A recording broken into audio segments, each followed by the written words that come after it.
যে নিচের বাইনারি সংখ্যাগুলোকে 10 ভিত্তিক সংখ্যায় রূপান্তর করো। আমরা এখানে লিখছি নিচের বাইনারি সংখ্যাগুলোকে 10 ভিত্তিক সংখ্যায় রূপান্তর করা হলো।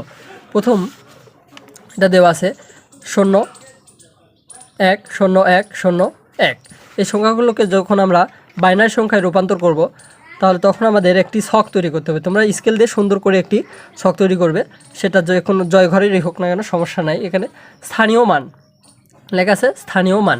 তোমরা এভাবে স্থানীয় মান লিখবা, হচ্ছে স্থানীয় মান প্রত্যেকটি ক্ষেত্রে স্থানীয় মান সমান 1 2, মানে এটা ডবল হবে, 1-এর ডবল 2, 2-এর ডবল কত, 2-এর ডবল হচ্ছে 4, 4-এর ডবল কত 8, 8-এর ডবল কত 16। আমরা এখানে 16 পর্যন্ত লিখছি, দেখা যাক আরও ঘর হয় নাকি।